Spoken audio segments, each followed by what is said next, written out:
will live with the lamb. The leopard will lie down with the goat. The calf and the lion and the yearling together, and a little child will lead them. That's the prophecy of Isaiah 2,800 years ago. He was casting a poetic vision of unity and equality, and we're still working on it. I believe we're making real progress. Now you might be thinking, wait, no, we're the most divided we've ever been. But are we? Are we really? Or is it more because the shadows have been illumined, and we are seeing now more of the views and the fears that seem to divide us? We need to stay the course now. We know from our unity teachings on co-creation that focus is what allows us to manifest the visions that we hold. So let's keep our eyes on that vision of unity and equality, and let's begin to point our compass, our revolutionary love compass, in a particular direction. To remind you, the revolutionary love compass is by Valerie Carr. In her book, See No Stranger, she has this. And she says that we can point the compass in any particular direction of loving someone. So it could be loving ourselves, or loving others in general, or specifically loving our opponents. That's the direction we're pointing today. In the rings are different actions you can take in order to love in that direction. Today, we listen.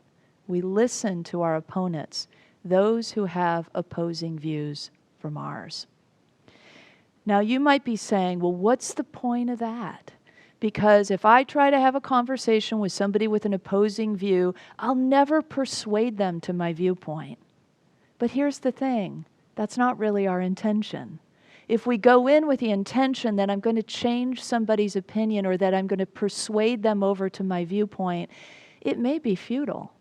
But if instead we go in with the intention to deepen our understanding, to perpetuate our healing, that's a whole different intention, and that we can do together. The section of Valerie's book is called Tending the Wound. We listen in order to tend the wound. We listen more, when we listen more widely, we can come to understand that there aren't any monsters in this world. There's only human beings who act out of their woundedness. When we tend the wounds of our opponents, we tend the wounds of ourselves, and we tend that bigger collective wound. What's that collective wound? That collective wound was created out of a false belief that we are separate from one another. It's this idea that there are greater than and less than, that some people's lives are more valuable than others. It's the big lie, really, in spiritual terms, the greatest sin of all, the belief that we are separate. And out of that, we can see the ugliness that comes. Laboring to love our opponents is also for our own benefit because we are also loving ourselves, even though we may not be pointing the compass in that direction and focusing there. It's a side benefit that happens in all of these because self-love and self-knowledge is all a part of this journey. It's an act of loving ourselves. Author Toni Morrison puts it this way: I refuse to let anyone belittle my soul or diminish my own expansive sense of self. She says, the more I listen, the less I hate. And the less I hate, the more I am free to choose that actions that are controlled not by animosity, but by wisdom. So we listen, we tend the wounds in order to gain more wisdom, more understanding. We do it to heal our relationships, and we do it to tend that collective wound. Maybe you see it as a national wound or a worldwide wound, but these are a few reasons for us to listen. Nuns on the bus are a group of nuns that travel around to listen. It's a listening tour. They travel around on a bus to listen to people who feel disaffected and who align themselves with a white nationalist agenda in order to try to meet those needs. Sister Simone Campbell is one of those nuns. She tells a story about when she was listening to this white man this one day, and he was talking about how immigrants and Muslims have invaded his country. Now, she intentionally paused there because she really wanted to respond with her own viewpoint. But instead, she waited and she paused. And she told herself, listen to his story. He has a story, and you need to hear it. And so she listened, and then she began to hear the thread, the refrain over and over again. He said that his parents worked really hard to build a better future for him. Finally, she said to him, "It sounds like you feel ashamed that you didn't live up to your parents' expectations." Tears filled his eyes. That was it. The need had been touched, that unmet need for love, to be seen, to be respected, that sense of accomplishment, purpose, that he mattered, that his life was making an impact. We all have these universal needs. We can begin to feel the empathy and compassion in that when we listen far enough to get into that place of connection, human heart to human heart, and to keep doing the work to listen. So his rage was a symptom of his pain. We can also listen to people of color who have been oppressed for centuries and help tend the national wound to heal in that way. Pain that is transformed pain that is not transformed is transferred. Franciscan priest Richard Rohr said that. We can see how that plays out in so many ways. And then Valerie warns us, when we leave people alone with their pain, their alienation becomes a precondition for radicalization. So if we keep saying, oh, those people over there, they have those extreme beliefs. Oh, those people, yeah, I separate myself from them. We're doing the same thing.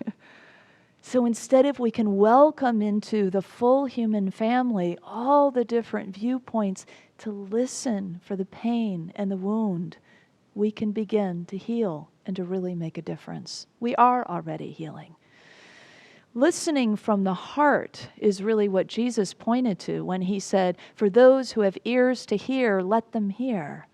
For those who can feel that sense of, oh yeah, this is a key piece, this listening. It opens us up to Spirit's help when we listen in this way. It increases our capacity to take in more than just the words that are being said. And it helps us listen with greater patience, greater clarity, and less reactivity.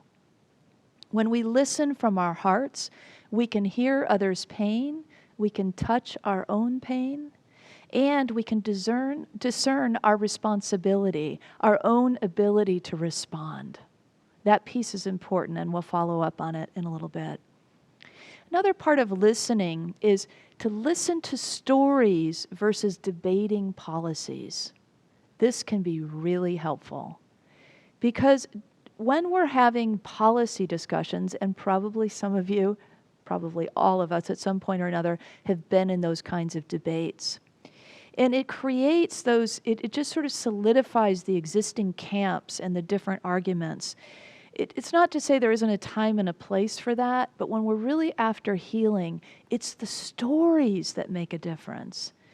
And so if we can, because stories will break through beliefs and they will challenge assumptions and they will let us get past that and glimpse maybe a different point of view through the story. It opens our hearts. It allows us to connect in that empathy and compassion. Stories are also engaging. They're hard to tune out. Once we're hooked in a story, anybody ever watch a Netflix series? You know how they do now where they just go right into the next episode? So we got a TV this year, which we hadn't had in years. And during COVID, I've definitely indulged in a lot of these series. And I find if I will just get up when it goes to next episode and go get a drink of water or take a break, then I can break it. But otherwise, it's like I'm so engaged in the story, I want to hear what happens next. So that's how we are with story. It's part of the human, since ancient times when we gathered around the fire, story engages us. Story arrests our attention. And when we are in story, we're listening to the story. We're not formulating our response. So it's not like a debate where that person believes this. Well, let me tell them about these stats, or let me tell them about, what they're missing here. Instead, we're coming from that heart place back and forth. Deeper listening that happens in this way is an act of surrender. When we listen to people's story, we actually surrender to the possibility that we will be changed. When policy or ideology then arises during a conversation, we can remember that the purpose, our single-minded purpose, is understanding. We can say to ourselves, I'm in this to understand, and just take a breath. True understanding isn't possible unless we are willing to risk changing our worldview. When the conversation turns back to policy, see if you can open it back up into story by asking questions. People love to talk about themselves. They love to tell their stories. So ask some questions. When did you first form this idea? What was happening in your life? Do you know somebody like that personally?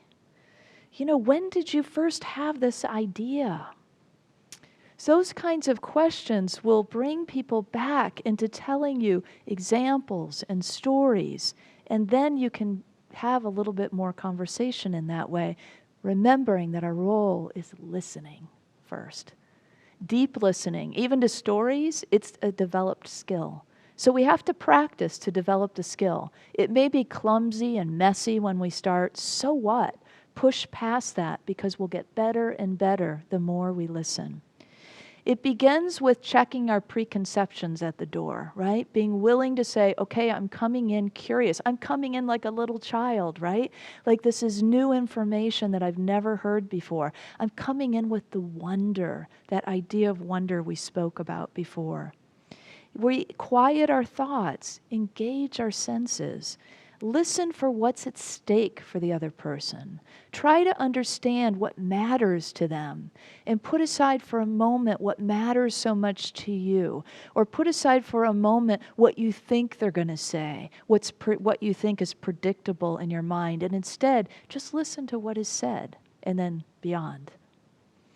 Valerie is a thin, brown-skinned woman of the Sikh faith. She has approached groups of men who are speaking in all kinds of racial slurs to listen, to begin a conversation. Her courage, to me, is really inspiring. It's the kind of inspiration that allows us to be a true ally to others. She calls her listening technique circle of listening. She describes it this way. She says, when I listen deeply, it feels like a dance between two poles, between myself and the other person, between what is at stake for them and what is at stake for me.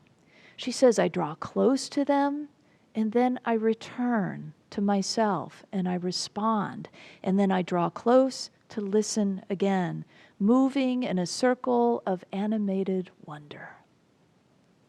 The circle of listening is a reminder of the ultimate truth, that we are one. It reminds us that that is at the base of all of this, of inclusivity, of connection, of unity, of equality, of harmony. It's oneness. But we can't just say, oh, we're all one, and forget about it, because that would be a complete spiritual bypass, right? We need to do the hard work of equality and inclusivity to experience the truth of our oneness.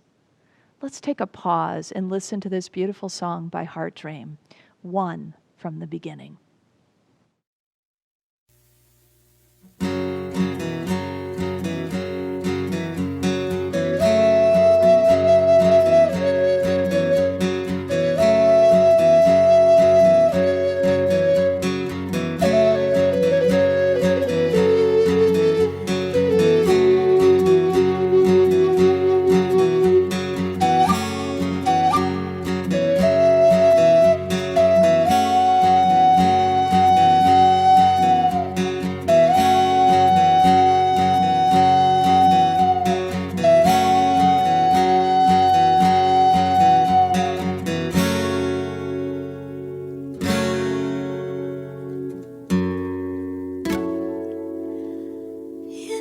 divine presence. Love flows so gently through our heart. Listen with reverence and work together from the start.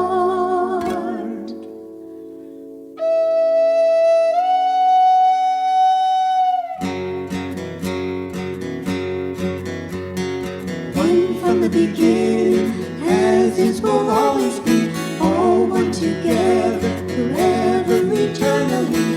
One from the beginning, as is will always be, all one together, forever, eternally.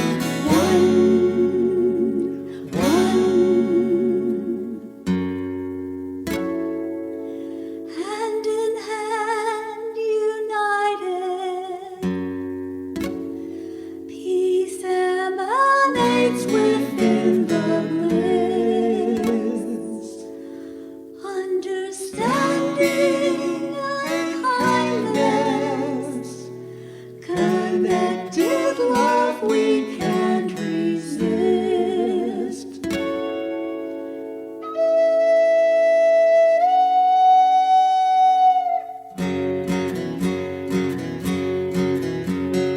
One from the beginning, as it will always be, all one together, forever, eternally. One from the beginning, as it will always be, all one together, forever, eternally. One. I am that I am, a butterfly so free.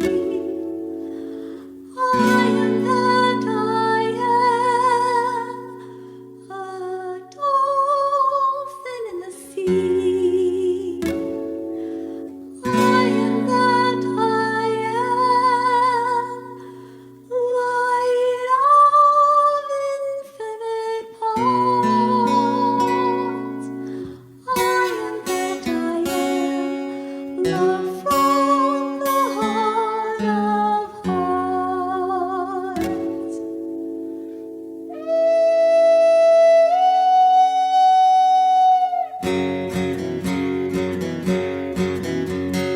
One from the beginning, as is will always be, all one together, forever, eternally. One from the beginning, as is will always be, all one together, forever, eternally. One from the beginning, as is will always be, all one together, forever, eternally. One from the beginning, as is will always be, all one together, forever, eternally. One from the beginning, as is will always be, all one together, forever, eternally. One from the beginning,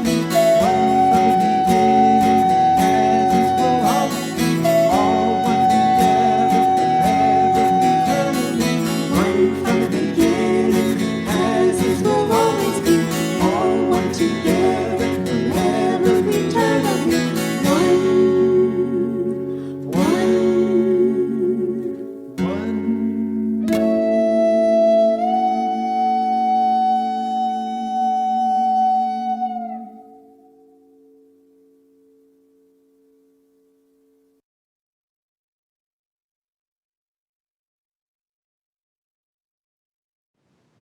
Well, thanks to Heart Dream for that beautiful song. The chant is going to stay, I think, with me throughout the week, and I hope it will. You too.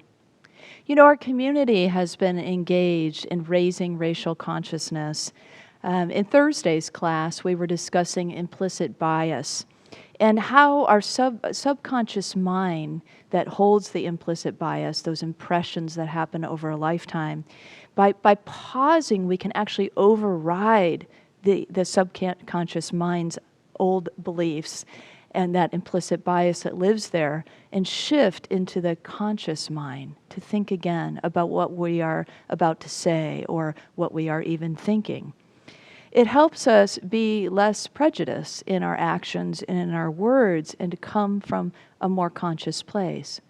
Richard pointed out during class that Maddie and Millie had this great video a few weeks ago that taught us the 3 steps: pause, pray, and proceed. Yes, Isaiah, the little children will lead us. So brain researchers have shown us how, and demonstrated through experiments, how we can, by that kind of pause, that moment, we can shift from that subconscious mind and that implicit bias to that other place. But our spiritual teachings take it a step further. Our spiritual teachings bring in that third aspect of mind, not just subconscious and conscious, but superconsciousness. And so when we pause, we open to the superconsciousness. And that can flood our whole beings with a sense of protection, a sense of presence, a sense of power. It can give us more endurance and more encouragement. And the divine intelligence is then more available to us. We can proceed then with deeper listening. So you can see how the pause and the prayer just really team up together. The moment of pause can open us to that allness that is available to us and make it far easier than it is through us and as us, not just us by ourselves, our human self and our limited human mind, but the allness of the divine that is available to us in this important spiritual work of listening. So maybe you have a white person in your family or in your community who fears or maybe even is terrified of America's changing demographics. Valerie says you could help them grieve the illusion that America ever belonged only to them. And in so doing, by helping that grieving, we are also being a great ally to people of color who have bared that burden for centuries. Before you start the conversation even, pause and pray. Maybe aloud with a person if they're open to it, or just simply quietly to yourself. Invite Spirit into the conversation. Invite Spirit to be your guide throughout the conversation, to help you listen more deeply, and then proceed. And when you feel the divine presence and the support, all the more so you will be emboldened to stay the course, to listen more deeply. So pause and pray then anytime it gets hard. Anytime you feel like, oh my gosh, I really want to respond to that. Or you can feel the sensations in your body, that are telling you that you're having a reaction. You can choose then to pause and to pray by using mindfulness exercises, by paying attention to the sensations of your body, or by returning to your breath for a moment. All of those techniques are ways that help us feeling the ground beneath our feet, that help us get regrounded and reset so we can listen some more. Pausing quiets our minds. It can help us pivot from that impulse to defend our position to instead wonder about the person in front of us, wonder about their story, wonder about the wounds that might contribute to that story. There's no denying that this work is challenging spiritual work, but it's beneficial, it's rewarding, it's fulfilling. It's work that's worth sticking to. It may help to remember in times of this listening odyssey these words of Valerie. Listening doesn't grant the other side legitimacy. It grants them humanity, and it preserves our own. This spiritual practice will be the most fulfilling when it includes some self-compassion. So realizing we're not always going to get it right and being kind to ourselves for trying, being kind to ourselves for staying in it. And also grounding in the truth of Spirit. And also realizing that the healing power of love is extended to us through community. Listening is only one part, though, of a bigger process. It's important to remember it's not the end of the road. Witnessing someone's pain, maybe even feeling empathy for somebody, it doesn't necessarily lead to meaningful action. To continue the journey, we have to ask ourselves, return to ourselves, and listen to the spirit of our own being. Maybe ask some questions. Now that I've listened, now that I've heard what I've heard and come to learn what I've come to learn, what is mine to do? What is my action step? What's the next best thing I can do? How can I contribute to further healing? How can I be a better ally to those who are oppressed? And then we just listen to Spirit's answers and act. Now, it's kind of our human tendency to put things off, to delay things as long as we possibly can.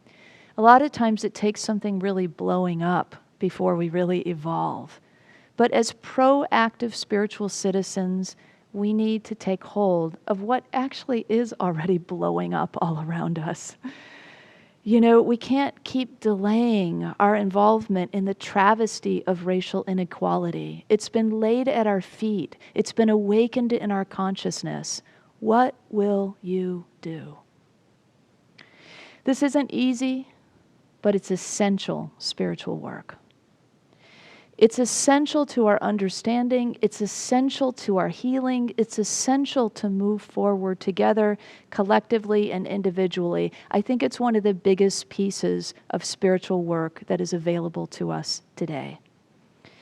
And it requires two things, action and community. We can't do it all alone. That's why we need community. And it is through community that the things we do are more inspiring, more supported, more encouraged, and there isn't that feeling of helplessness and despair and overwhelm that comes from trying to do things all by ourselves.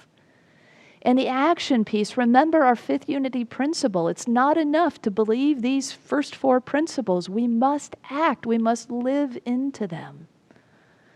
So it's all of this work is based so soundly in the unity foundations that we espouse.